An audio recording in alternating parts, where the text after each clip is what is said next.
What's up, world?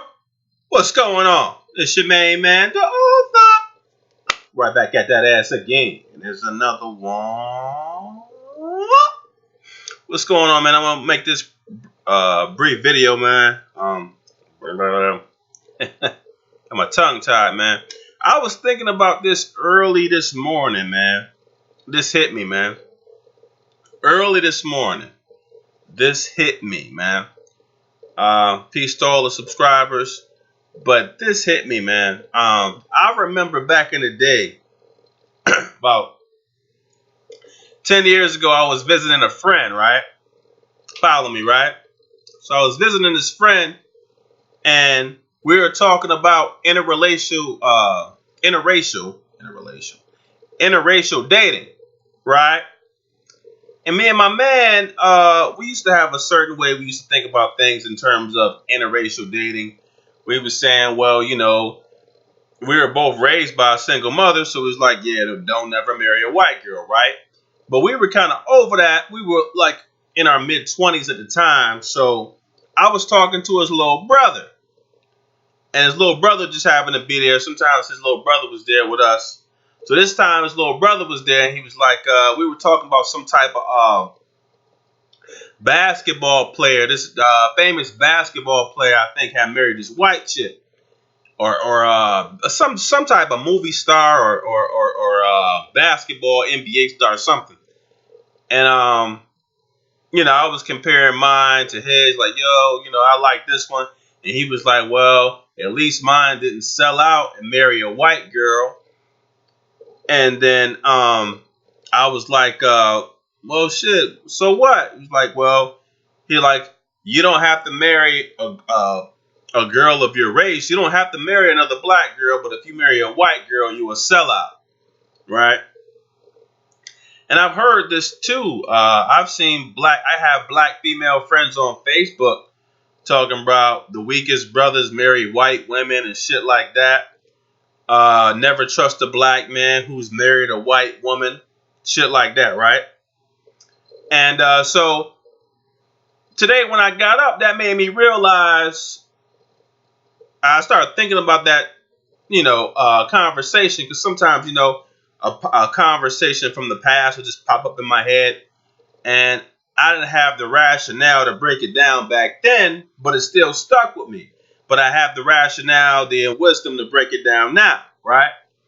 So when I was thinking about it, I was like, yeah, I said, me and my man Trey and his little brother, we had something in common, right? We were both raised by single black females. Now, the difference between me and him is it was just him, his little brothers, and his mom. Once his mom broke up with the boyfriend, it was just his mom and them, right? When she got her a new house. No disrespect to his mom, but with me, I always lived with my grandparents, and my grandmother was married. My mother wasn't, but my grandmother was married for like 40 years. So I always had a man in the house, right? He wasn't much. He was cranky and grumpy a lot of times and bitter, but I did have a man in the house. I saw what a real marriage looked like. I did see a man get up and work every day.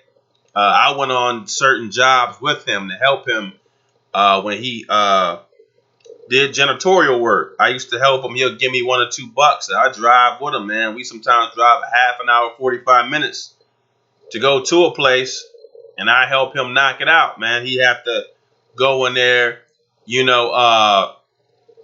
sometimes, the late night janitor. You know, when he got older, he was when he was younger, he was construction. When he got older, he was like the late night janitor. And, you'll just go in there and make sure all the trash cans is dumped.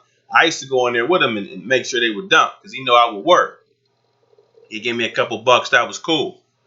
But so I always saw a man working. I always saw a man, so I always had a man in the house. And that might make the difference between me and them right now. So my point is, though, not to go too far out, but my point is that, he was raised by a single black mother, no man in the house, right? And although there was a man in the house, I didn't have my father, so I did see that other side in terms of the single black woman. And what single black women do is they will, how should I put this? They will try and manipulate their boys into just being with black women. No matter how bad he's being treated by a black woman, she's taught him that, if you marry a white girl, you are a sellout. You are a traitor to your race. So that's what a lot of black females, even though they get the wigs and the weaves and they try to look like white women and they want to be like white women and they want white women's status in America, they tell their sons that if they marry a white woman that they are a sellout. Now here's the thing, and this is why I'm going to call this video "Black Women Want Their Cake and Eat It Too." They want their cake and eat it too. I used to hear that saying back when I was a kid. Oh, you think you want your cake and eat it too? Meaning, I want it both ways. Just like if you remember an episode in this HBO series, The Wire, when Marlo stepped to that security guard. I think that was in season like 4 or 5. He says, "You want it both ways, don't you? You want it both ways." And he was telling the security guard, why? And the security guard said, "Why you keep saying that?" He said, "You want it both ways." What he meant by that is, you want it both ways. You want respect without having to do, from his perspective, Marlo was saying the security guard wanted Marlo to respect him. So Marlo saying, "Oh, you want respect without having to go out here and kill people for it." You know what I'm saying? You want that respect, or you want respect without actually having the power to enforce it. So that's what I think about black women, not in terms of them having power to enforce, but the manner in which black women want their cake and eat it too is that they want to tell their black sons not to marry white women, but on the other hand, they want to be able to treat black men any way that they want to. In most cases, they're disrespecting their black men. They're treating their black men like shit. They're throwing them out of the home, shit like that. They don't want you to go to marry white women, but they want you to stick around as they continue to treat you like shit. And that's not gonna happen, man. Especially with the wealthiest black men, they're not going for that, man. Even the middle class black men are starting to, depart. They're not going for that, man. Because that's just like with a dog, man. I had a dog next door when I was growing up, a pit bull. The neighbors next door used to mistreat that pit bull. They used to keep the pit bull. Pit bull's name was Coffee. They used to keep Coffee tied up in the backyard in the sun, and the dog was thirsty, and a lot of times it didn't get any water. So one day these kids came along, and the dog just walked off with them. Even though that dog was vicious as fuck. But it didn't attack the kids. It walked away from the home with the kids. And the thing is, the moral of that story is, if you mistreat a dog for a long enough time, it will leave. Just like a human being, man. If you mistreat your black man for long enough, he will leave. If he feels undervalued, he will leave. You cannot have your cake and eat it too. You can't disrespect black men and still you cannot disrespect black men and still expect black men to stay in a household, man. And that's why a lot of these brothers are leaving the household. I mean, some of them are being thrown out of the home, but some of them are feeling undervalued. They're being mistreated every time they're around. There's a fight, there's fussing, there's arguments over bullshit. Now, don't get me wrong. You can argue with any female. You know what I'm saying? They're very emotional. And sometimes they see stuff we don't see. But when it gets to a point where I feel like I have to constantly argue and fight with you, and that's some old that's some old them pitting us against each other type shit.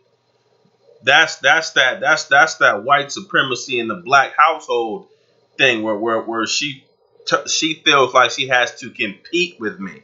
See, a man doesn't want to feel like he has to compete out in the world and then come home and then he has to compete with you too, where everything he says is wrong, everything you say is right. That's impossible. So and I used to think the same way because I had a grandmother who thought the same way in terms of always be with a black woman, so on and so forth. But the women of my grandmother's time is not the same women that's out there now. But even then, even during my grandmother's era, some of those chicks had problems because they had the wigs on back then. Now they have the weaves. Back then they had the wigs. So it's been a ongoing problem, right? And you don't want to have war in your home. If your woman won't listen to you, then it's almost impossible to keep an intact home. So what he was telling me, what his little brother was telling me, is what many black females teach their sons, which is why most black men feel like no matter how much or no matter how bad a black female treats them, that they have to stay with that black female. And that they are a traitor to the race if they decide to leave and go with an Asian woman or a white woman or a Hindu woman or a woman from the Middle East or a Malaysian. They feel, especially a white woman, they feel like they aren't anything. They're a traitor to the race. But the thing is, if your woman has betrayed you, then you've already been betrayed. There's no such thing as, she betrayed me, I betrayed. No, I mean, in most cases, if you ask me, the black female she's been betrayed the black man since the late 60s, since she chose to be a feminist. So that betrayal has already happened. So don't tell your young black boys that they are traitors if they leave the race. You have already betrayed him. And to think about it, the kid that I'm telling you about, when I first began this video, my man Trey, that woman was not with their father. There were 3 kids, and Trey's father was different from his brother's father. 2 different fathers, 3 kids. Typical bullshit. You know what I'm saying? And at the end of the day, she wasn't with either of them when we were talking. So most black females have betrayed black men a long time ago. And for you foreign men who wonder, black men in America must be weak. Foreign men, the Jamaicans and Africans, they don't know shit about interracial relationships over in America. But the truth be told, Jamaican females are the same way, man. They dog out Jamaican men. They just don't want to admit it. They come over here acting a certain way, but the Jamaican women are the same way. African women have weaves. They dig in a trash can to get weaves. Jamaican women have the skin bleaching cream. Black women all across the globe have low self-esteem, man. So and they betrayed themselves. They betrayed us. Not to say black men are perfect, but the thing is, the world as a whole has always threw black men under the bus. For those of you who don't know, go ahead and YouTube shows like the Donahue Show, Sally Jesse Raphael. These were talk shows that came out in the 90s where black women were brought on these talk shows, and they told the world that there were no good black men out here, that all the good black men were on drugs, were gangsters, and were doing something illegal. Meanwhile, white women had no problems finding good black men. And my mother used to talk that same crap about all the black men out here are either gay or in jail. Meanwhile, she had this brother who used to come over there. Okay, this brother used to come over there once in a while, all the time. He used to walk in the yard, ask about her. He was the only guy I've ever seen He the only brother, period, that I saw growing up that had a suit on and it wasn't Sunday. Like, this brother was sharp, man. He used to have a jerry curl. He used to always wear a suit. Always have a suit on. He always dressed nice. It reminds me of I don't know how many of you have seen that movie with DMX back in the day, Never Die Alone. Watch that movie Never Die Alone, and King. DMX played the character of King. What was his name? King. What was his name? His name was King something, man. But he was this drug dealer in Harlem. He ripped off his boss, went to LA, then came back after 10 years. And anyway, the kid who was going to collect the money on behalf of the boss that King had ripped off, he was like, yo, man. He's like, you look like you're about, he told the young dude, he said, you look like you're about to go camping or some shit. Young dude was like, excuse me? He was like, you need to go ahead and take that money that you're getting and go get you a nice outfit because the ladies appreciate a man who knows how to dress. That's how James used to dress. Oh, yeah, he was dressed like King. He used to always have but with the tie on, though. He used to do it complete. And it wasn't even Sunday. Like, any day through the week, he had a suit on. And what did my mother say? His brother. She said, I don't like him. She wasn't attracted to him. Why? Because he wasn't no thug. Then I asked her recently, like last year, what happened to him? Oh, he been married. And she still ain't. You see that? You see that bullshit? And I'm not knocking down my family by no means, but that type of mentality was typical. That generation of female launched what we have now, man. Just typical bullshit, man. She downgraded that brother, said he was stupid. She wasn't attracted to him. Clean cut brother.